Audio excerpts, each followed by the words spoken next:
Next topic है equation of motion. अरे भाई ये मोशन वाले चैप्टर में तो पढ़ ही लिए तीनों equation. b equal to u plus a t, s is equal to u t plus half a t का स्क्वायर, v का square is equal to u का स्क्वायर प्लस 2as। बट आपको क्या करना है, जहां a लिखा है ये क्या है, यहाँ पर एक्सेलेरेशन है, बस उसकी जगह क्या लिख देना है, स्मॉल g। सर ये स्मॉल g क्या है, कुछ नहीं है मेरे भाई, ग्रेविटेशन वाला चैप्टर पढ़ रहे हैं, इसलिए एक्सेलेरेशन ना बोल के स्मॉल g बोलेंगे उसका नाम, और स्मॉल g क्या होता है, ग्रेविटेशनल एक्सेलेरेशन होता है। बस एक ही जगह जी रख दो आप, तो वही हमारे इक्वेशन ऑफ मोशन इस वाले चैप्टर में हम उसको यूज कर सकते हैं। सर ये ग्रेविटेशनल एक्सेलेरेशन जब गिवन रहेगा तब यूज करेंगे, जैसे जब भी क्वेश्चन में अगर गिवन है फ्री फॉल लिखा है, जैसे कोई ऑब्जेक्ट को ड्रॉप कर दिए या फ्री फॉल मूव कर रहा है या ड्रॉप कर रहा है, डाउनवर्ड थ्रो कर रहे हैं, अंडर ग्रेविटी मूव कर रहा है या अपवर्ड थ्रो कर रहे हैं, इन ऑल केसेस में इन तीनों इक्वेशंस का यूज करना है और इससे रिलेटेड न्यूमेरिकल सॉल्व करना है। कोई भी इक्वेशन सबसे पहले गिवन लिखो, फाइंड आउट करना लिखो, और गिवन और फाइंड आउट करने से रिलेटेड वाले इक्वेशन को डिसाइड करो और उसके अकॉर्डिंग अपन क्या करेंगे, अप्लाई करेंगे और आपका आंसर आ जाएगा। बस यहाँ पर एक और ध्यान रखना है, या तो स्मॉल जी की वैल्यू गिवन रहेगी और नहीं गिवन रहेगी तो आप क्या है 10 मीटर पर सेकंड का स्क्वायर मान लीजिएगा।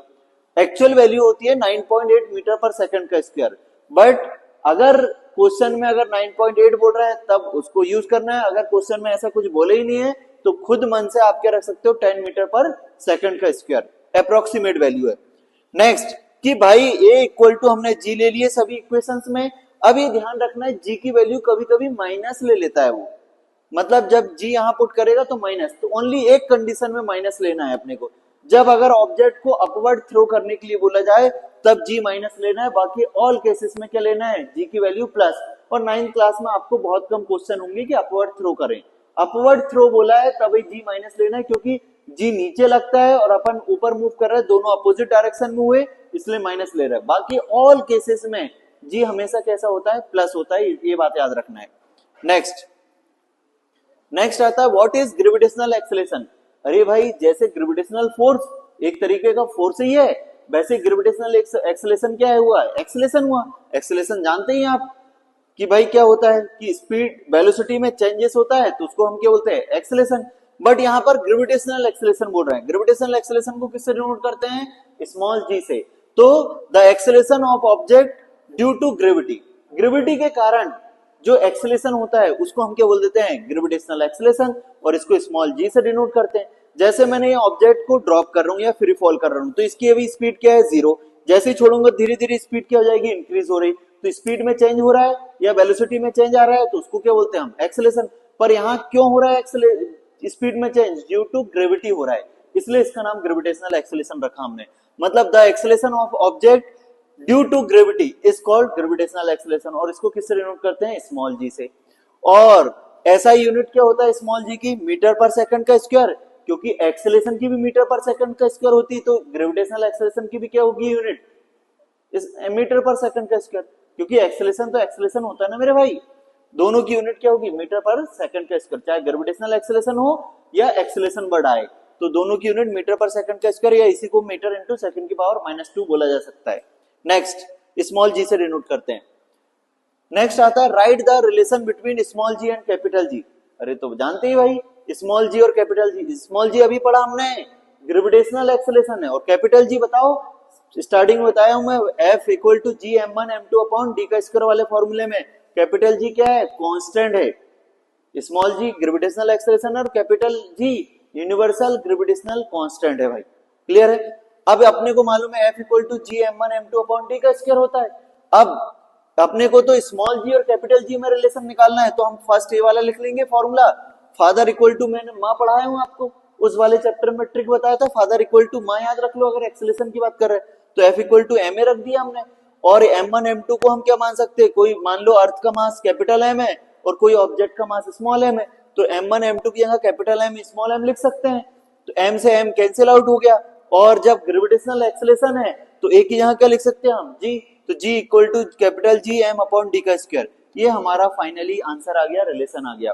इन द सेंस अगर आपको स्मॉल g का फॉर्मूला याद करना है तो आप कुछ नहीं, ये वाला फॉर्मूला आपने याद करके रखा है, F equal to G m1 m2 upon d का स्क्वायर, इसमें से एक m गायब करो और F को g बना दो, तो वो क्या हो गया हमारा ग्रेविटेशनल एक्सेलरेशन का फॉर्मूला हो गया gm/d का स्क्वायर। फिर प्लैनेट जैसे अर्थ है, अर्थ में एक ही जगह g लिख दिया हमने, ये आ गया हमारा फॉर्मूला। तो ये याद रखो, g is equal to gm/d का स्क्वायर। कैपिटल G तो आपको पता ही है, universal gravitational constant. Capital M क्या है भाई? प्लैनेट का मास है। क्या है भाई? ये प्लैनेट का मास है। प्लैनेट का मास मतलब जैसे अर्थ है, अर्थ का मास हो सकता है, ऑब्जेक्ट का मास नहीं है, किसका है? प्लैनेट का है, ठीक है। या फिर अर्थ का मास बोल सकते हैं, अर्थ भी प्लैनेट है। और डी क्या है भाई? डिस्टेंस है। जैसे हमारा ये ऑब्जेक्ट है, तो जब हम ये फॉर्मूला लिखेंगे तो यहाँ पर प्लैनेट का मास लेंगे, ना कि ऑब्जेक्ट का लेंगे। क्लियर है? ये याद रखना अपने को। Next, difference between small G and capital G. Small G और कैपिटल जी में डिफरेंस बताना है। तो स्मॉल जी क्या होता है भाई? It is a gravitational acceleration, it is a universal gravitational constant. अब स्मॉल जी क्या होता है भाई? एक्सेलरेशन होता है, ये कांस्टेंट है। नेक्स्ट, इसकी यूनिट क्या होगी एक्सेलरेशन की? मीटर पर सेकंड का स्क्वायर। इसकी यूनिट क्या होती है? न्यूटन मीटर का स्क्वायर केजी की पावर -2 होती है। फिर नेक्स्ट, स्मॉल जी की वैल्यू चेंज होती रहती है भाई। अर्थ पे अलग होती है, मून पे अलग होगी, अदर प्लैनेट पे अलग होगी, जिसको आगे डिस्कस करेंगे। मतलब ये लोकेशन या प्लेस टू प्लेस क्या होती है? वैल्यू चेंज होती है। भले हमारे अर्थ के लिए हम 9.8 मानेंगे, वो बात अलग है, पर अदर प्लैनेट पे जाएंगे तो चेंज होगी, अभी पढ़ेंगे हम आगे। तो the its value change place to place. यहाँ पर इसकी वैल्यू चेंज नहीं होती, फिक्स है, क्योंकि नाम ही क्या है? यूनिवर्स। पूरे यूनिवर्स में ये कैसा रहता है? कांस्टेंट रहता है। तो इस तरीके से अपने को 3 डिफरेंस अपन बना सकते हैं। क्लियर है? Next, to calculate value of small G. Small G की वैल्यू हम कैसे कैलकुलेट कर सकते हैं? तो स्मॉल जी का भी फॉर्मूला पढ़ लिया हमने, g is equal to gm/d का स्क्वायर। तो यहाँ पर मैं क्या करूंगा? कैपिटल जी की वैल्यू पुट कर दूंगा। क्या होती है कैपिटल जी की वैल्यू? स्मॉल जी की 9.8 होती है, कैपिटल जी की 9.8 नहीं होती। Capital G 6.67 into 10⁻11। Capital M क्या है? अर्थ का मास है। अर्थ का मास कितना होता है? 6 इंटू 10⁻24 डिवाइडेड बाय डी क्या है भाई? डिस्टेंस है, किसके बिटवीन? अपना अर्थ की रेडियस है यहाँ पर ही। तो अर्थ की रेडियस कितनी होती है? 6400 किलोमीटर। किलोमीटर को मीटर में कन्वर्ट करूंगा, क्योंकि मीटर ऐसा यूनिट है। मीटर मतलब 10⁻3, या फिर हम बोल सकते हैं 1000 लिखते, तो 1000 की हमने 10⁻3 लिख दिए। तो ये हमारा 6400 किलोमीटर को मीटर में कन्वर्ट करने के लिए 10⁻3 लिख दिए। अब यहाँ पर स्क्वायर लगा था, तो मैंने भी क्या लगा दिया? स्क्वायर। इसके बाद नेक्स्ट स्टेप में हम क्या करेंगे भाई? इसको 2 टाइम्स लिख देंगे। जो स्क्वायर लगा तो हम इसको क्या लिख सकते हैं? 2 बार लिख सकते हैं। ऊपर हम क्या करेंगे? पावर को एक साथ रख लेंगे। बेस सेम है तो पावर क्या हो जाती है? ऐड। तो हमने ये देखो यहाँ पर क्या कर दिए? ऐड कर दिए। तो -11 प्लस 24 कितना बचेगा? प्लस का 13 बचेगा, क्योंकि प्लस वाला ज्यादा है तो प्लस में बचेगा। इन दोनों को जैसे के वैसे रहने दो। यहाँ पर भी क्या करो? आप पावर को काउंट कर लो, 3 to 5, और इधर भी 3 to 5, 5 और 5 10, 10 पावर होगी, मतलब 64 इंटू 64 इंटू 10⁻10 लिख लो। अब यहाँ पर देखो, ये 10⁻13 है और ये 10⁻10 है, तो 10⁻10, 10 जीरो, 13 जीरो में से 10 जीरो गए तो कितने बचेंगे? 3 जीरो। तो नेक्स्ट स्टेप में सेम वैसे का वैसा कॉपी पेस्ट कर दो और क्या लिख दो? 10⁻30। अब इसको कैलकुलेशन करने की जरूरत नहीं, जिसको अगर प्रॉपर डिवाइड करना आता है वो कैलकुलेट करे, वरना पहले से अपने को मालूम है स्मॉल जी की वैल्यू कितनी होती है? 9.8 मीटर पर सेकंड का स्क्वायर। लास्ट में आंसर सीधे लिख दो, काम खत्म। 9.8 मीटर पर सेकंड का स्क्वायर, फुल में से फुल मिलेंगे। क्लियर है? नेक्स्ट आते हैं मेरे भाई, right difference between mass and wait.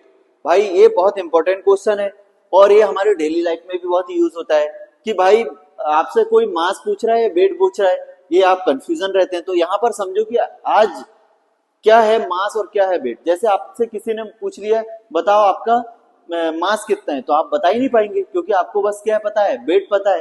नहीं तो आप वेट को ही मास बोल देते। भाई नहीं, दोनों चीज अलग अलग होती है। क्या होता है भाई मास? तो मास क्या है? एक तरीके का अमाउंट है। मास क्या होता है? दोनों में डिफरेंस, बहुत important question. Mass is a amount of matter, ये अमाउंट है मास। और वेट क्या है? एक टाइप का फोर्स है। Weight is a gravitational force. ये अमाउंट है, मास अमाउंट होता है, वेट क्या होता है? फोर्स होता है। जैसे अपन कोई चीज सामान रख लेते हैं ना, बोलते हैं बहुत भारी हो रहा है, बहुत वेटेड है। बस वेटेड है मतलब फोर्स की बात कर रहा है भाई, ठीक है। तो वेट हमारा क्या है? फोर्स है। और मास क्या है? हमारा अमाउंट है। तो सर हमको डेली लाइफ में जो बोलते हैं वेट, अरे भाई वो भी हम क्या है? वेट मशीन में मेजरमेंट करते हैं, एक तरीके से ग्रेविटेशनल फोर्स से ही मेजरमेंट कर रहे हैं आप। क्लियर है? नेक्स्ट, मास क्या है? Can never be zero, mass zero नहीं हो सकता है, बट वेट जीरो हो सकता है। अगर स्मॉल जी की वैल्यू जीरो हो जाएगी या एटमॉस्फेयर नहीं रहेगा, वहां अट्रैक्शन फोर्स नहीं रहेगा, तो वेट क्या हो जाएगा? जीरो हो जाएगा। Next, mass does not change according to location, location के अकॉर्डिंग मास चेंज नहीं होता है। मतलब अगर आप किसी ऑब्जेक्ट का मास यहाँ पर 10 केजी है, तो यूनिवर्स में भी 10 केजी होगा। मतलब कहीं भी प्लेस पे चले जाओ, कोई अदर प्लैनेट पे चले जाओ, मार्स पे चले जाओ, मून पे चले जाओ, सब जगह 10 रहेगा। बट वेट हमारा चेंज हो जाता है। Weight can change according to location. जैसे अगर हम अर्थ पे हमारा वेट 60 है, तो वहीं पर अगर हम कहा जाएंगे भाई मून पे, तो हमारा वेट 10 हो जाएगा, मतलब 60/6 हो जाएगा, मतलब 6 टाइम डिक्रीज हो जाएगा। तो इन द सेंस हमारा वेट क्या होता है? प्लेस टू प्लेस क्या होता है? चेंज होता है। जैसे स्मॉल जी की वैल्यू भी चेंज होती है और वेट की भी वैल्यू क्या होती है? चेंज। तो ठीक है।